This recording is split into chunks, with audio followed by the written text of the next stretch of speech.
one of the key things that I want you to leave with is the understanding of subjective but objective learning.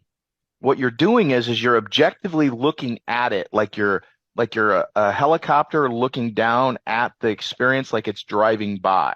You know what I mean? What we want to do is we want to go what Mark Gaffney calls in the face of it. My Uncle Dave taught me how to swim.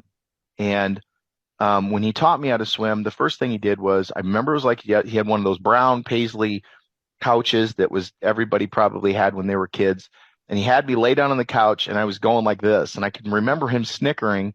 He was an ex-Marine, snickering in the background, like, yeah, whatever. Like, I'm like, this ain't funny. Like, I'm not getting anything here. And he's like, stroke, stroke. All right, whatever. That's good enough. He gets me in his Bronco, takes me out to Crystal Cove, puts me in a boat, takes me out in the middle of the water and threw me in. Up until I hit the water, I didn't know how to swim. You can look at videos all you want. You can read all the books you want, but until you get in the water and experience what it's like, you don't know. It's a subjective experience because there's a story that you were living out of. So when you want to load up an experience and go in and check tape, you want to load up the hologram. You're going, okay, well, and what was it like? And what you're doing is you're remembering, you're loading up the I remember we were sitting in this thing. I remember feeling this. I remember thinking this. And what you're doing is you're pulling the thread. You're kind of just pulling the thread, and the thread turns into a string, and the string turns into a rope, and a rope is attached to a chain.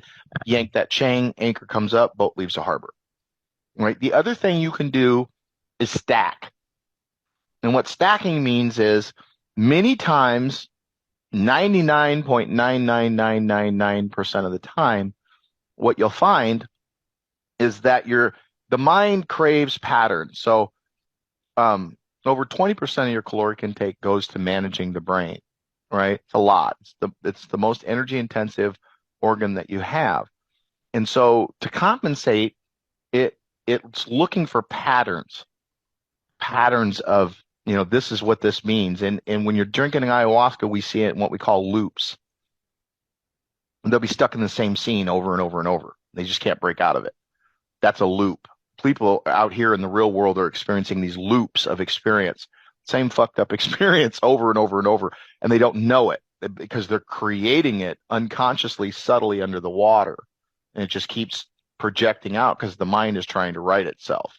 It's trying to self-correct. It's some kind of a self-correcting mechanism, but we've not been taught to use it.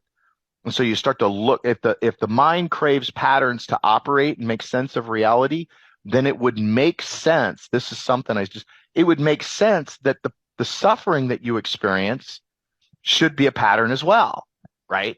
And sure enough, I started looking, and what I found was there's typically a core. You start to find the shadow, the core shadow, the shadow that filters all your reality. Typically, you're going to use the same suffering story because it worked, right? For me, there's several. I was going to be trapped in a basement.